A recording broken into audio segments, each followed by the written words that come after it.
Hej, mit navn er Sten Bjerre. Velkommen til denne video, som er den første i rækken af brugen af SolidWorks.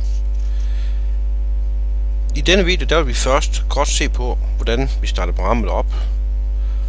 Og ikke mindst så vil vi bruge noget tid på at snakke om, hvad parametrisk CAD det i grund betyder. Det kan være en fordel for dig undervejs at have manualen til at lægge dig, sådan for den refererer til jævnligt.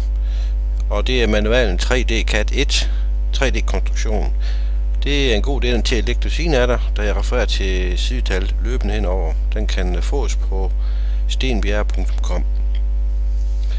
Når du starter programmet op, vil du formentlig få det skærmbillede, du ser her. Men mindre det er allerførste gang, du starter programmet op, så vil du nok skulle tage stilling til omkring opsætning af, om du er oppe i millimeter eller tommer, altså formentlig vælge en ISO-standard. Der er der også blevet spurgt omkring nogle hjælpefunktioner. Men ellers så skulle du gerne få det billede, som du ser her.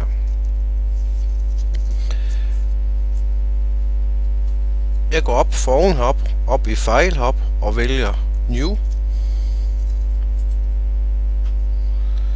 Muligvis så får du det skærmbillede her i starten i stedet for. Man kan altså skifte hernede, så man går i en avanceret udgave. Herover kan man blandt andet indlægge sin egen template, sine egne skabeloner. Nu vi vender tilbage til senere.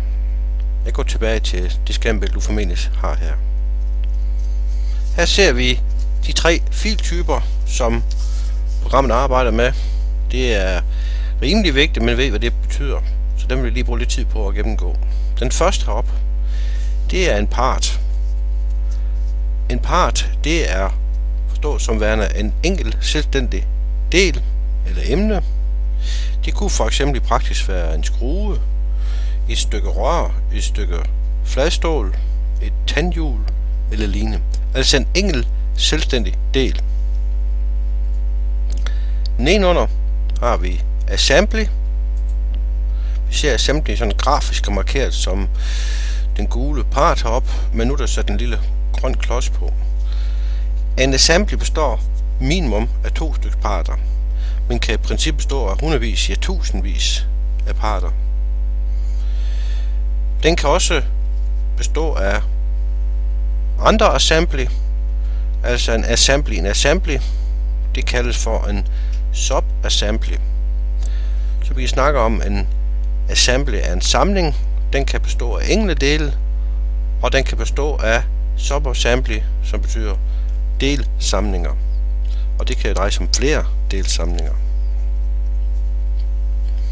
I en assembly er det muligt at bevæge de enkelte parter, eller subassembly, og derved illustrere en mekanisk funktion, en bevægelse eller lignende. I praksis kunne en assembly være et kugleleje. Et kugleleje består typisk af en yderring, en part, en inderring, endnu en part, og så en mængde kugler, ens kugler, og det er så en part, der er hævet ind x antal gange. Det kunne så også være tale om pakdåser eller andre dele. Den sidste vi har hernede, det er drawing. Det er 2D-tegningerne. Ikke noget vi skal bruge tid på nu, men det skal da lige nævnes, at det kan være svejsetegninger, bukketegninger, samlingstegninger, altså produktionsgrundlaget generelt. Nu vi vender tilbage til på nogle af de senere videoer længere hen under forløbet. Man vil nok i praksis arbejde cirka 80% af tiden i sin 3D-verden, altså sin part og sin assembly, og cirka 20% af tiden i 2D. Men man skal være opmærksom på, at selvom man må ikke bruge så meget tid, så er selve 2D-tegninger jo de reelle, egentlige juridiske dokumentation for selve produktionen. Det er herfra, man kontrollerer emner, om de overholder mål, at kvaliteten OK og andre specifikationer.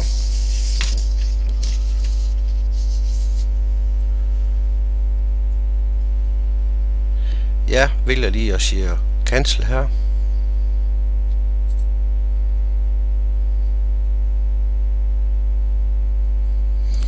Før man går i gang med at vælge selve filerne, så er der visse ting, man skal gøre sig opmærksom på. Man skal have nogle overvejelser. Nu så vi før, at der kan tale om mange parter osv. Det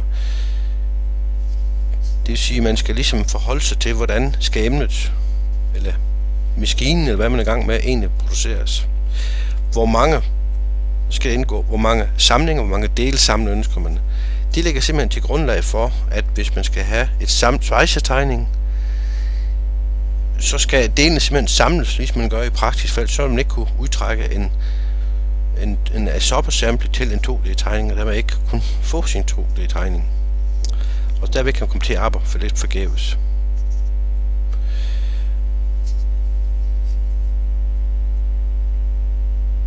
Jeg kigger... Nej, jeg tror lige, jeg vender tilbage og kigger på min eksempel, vi har her. Vi har den fra side 4 i manualen. Det er et tænkt beslag. Beslaget skal egentlig betragtes som værende det samme, men produceret på 4 forskellige måder. Og det vil sige, at funktionen er den samme. Så det er ligesom for at illustrere, hvordan skal man rent taktisk gribe det an. Eksempelvis herop. Det beslag her er lavet af 3 stykker fladstål. En her, sammensvejst med en her, og sammensvejst med en tredje her.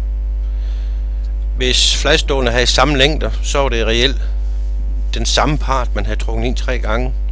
Vil der være forskel på målene, jamen så er det ved 3 forskellige parter. De samles alle 3 i en assembly, så vi får reelt x antal parter, tegninger, og vi får så også en samling. Det er jo en måde at lave beslag på.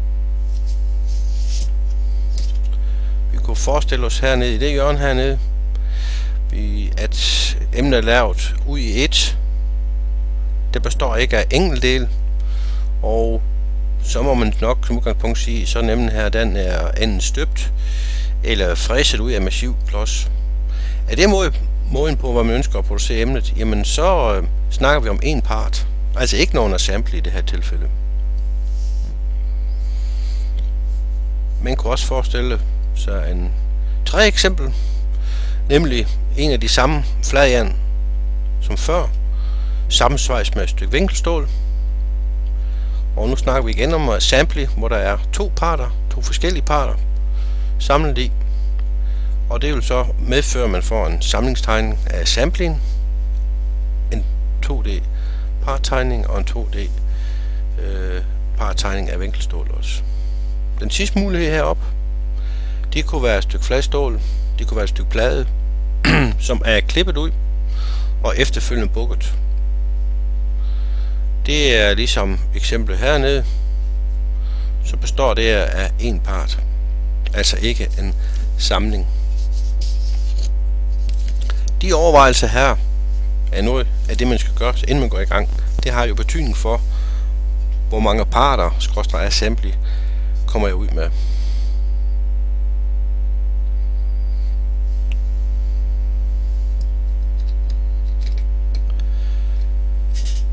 Der er andre ting, vi også skal tage stilling til, hvis vi kan. Det hele er noget et tilvalg, et fravalg, hvor meget kan blive afklaret på forhånd, men bare starte ud i det blinde kan ikke anbefales. Når vi starter op, så får vi formentlig skærmbillede, som jeg før nævnte. Herude til højre har vi forskellige ting, som jeg ikke skal gå dybt med nu. Det kan vi læse om i manualen. Der skal lige nævnes her, at vi har tutorials, som betyder sådan nogle øvelser. De kan godt anbefales som lidt selvstudie. Men jeg går ned i bunden. Der har vi noget, vi kalder, det hedder SolidWorks Labs. Og jeg klikker her, så starter internet op. Vi ser herinde et program, et gratis program, som hedder Treehouse. Det er et rigtig godt program til at ligesom tvinge sig selv til at lave nogle forskellige strategiske overvejelser, inden man går i gang. Jeg vil ikke downloade den, da jeg har downloadet den forud. Jeg slukker bare programmet ned igen her og henter den op her. Treehouse er et forholdsvis simpelt program. Det kunne også være ganske mellem papir og blyant, man brugt. Men jeg skal ligesom, inden jeg går i gang, til lidt stilling om, hvis jeg kan, hvor mange samlinger og delsamlinger får jeg. Det har indflydelse på, hvor mange parter der indgår. Og ikke mindst, hvad skal jeg kalde de forskellige parter og sample. Man kunne forestille sig en maskine bestående af flere hundrede parter og samlinger, delsamlinger. Og starte med at begynde at kalde dem beslag 1 og beslag 2, vil ligesom ikke måske føre så meget med sig. Der kan også ligge nogle interne spilleregler om, hvad man skal kalde dem. Der kan man have nogle forskellige politiske beslutninger om osv. Så det er måske en god idé endnu en gang, hvis man er muligt for at ligesom lægge en strategi for, at man kalder tingene. Det vil ikke være hensynsmæssigt senere at begynde at omdøbe, altså tage en part, der indgår i en assemble, som indgår i en ny assemble, så pludselig omdøber man partens navn. Det kan godt have fatale konsekvenser, i og med at tingene jo netop hænger sammen. Jeg ser lige lidt på, hvordan man bruger Treehouse sådan rent programmæssigt. Herover kan jeg trække min assemble ind. Jeg klikker og trækker den ind på området herinde. Jeg vil kunne give den en navn herop. Jeg vil lige skrive i hvert fald her i den første. Jeg kalder den her havetrumle. Model 2011.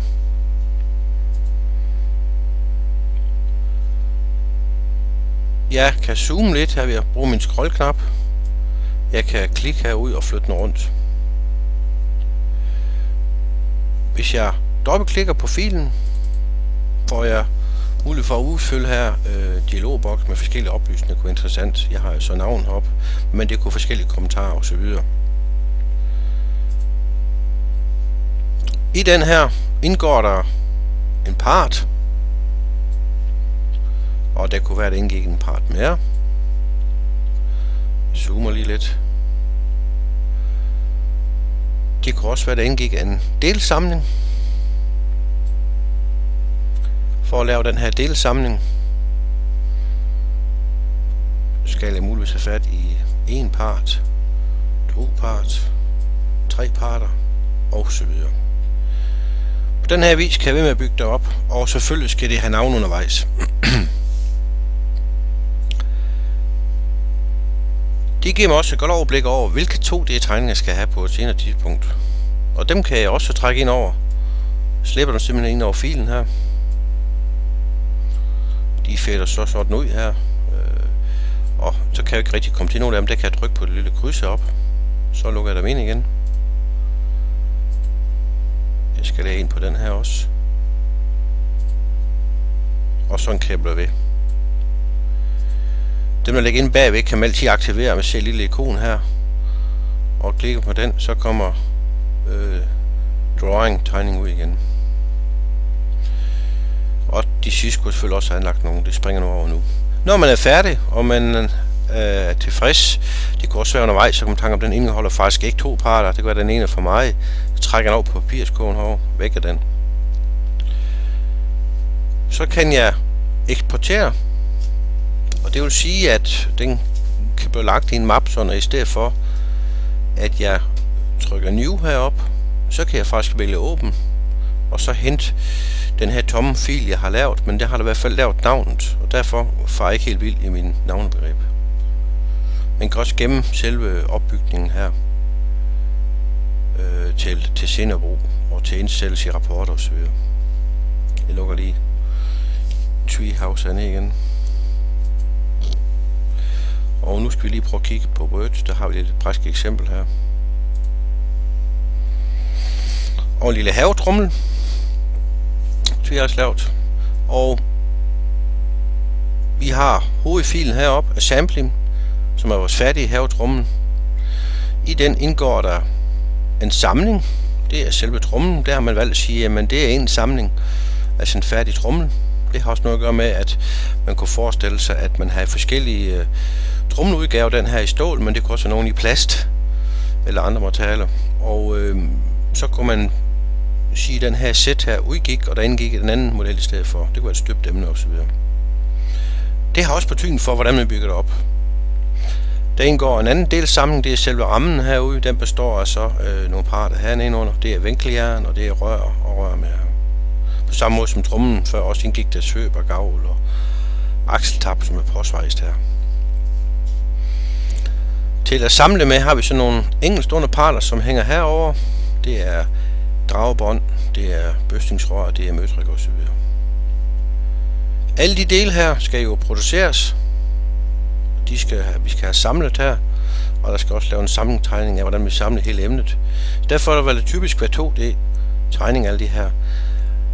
De maskinkomponenter herover som dragebånd og møtrikker, det er jo typisk lagervarer, man køber hjem. Der vil det ikke normalt indgå 2D-tegninger. Så det kunne være et eksempel på, hvordan man kan strukturere sit arbejde for at give tingene rigtig navn fra starten af. Muligvis kan man ikke afklare det hele, men så kan man så møder man i hvert fald så meget af nogle ting, man ikke har afklaret, kan man sige, og må fremlægge det for højere instanser. Ja, det var afslutningen på den første lektion, og næste lektion, det skal vi kigge lidt mere på at starte vores første 3D-part op. Tak for nu.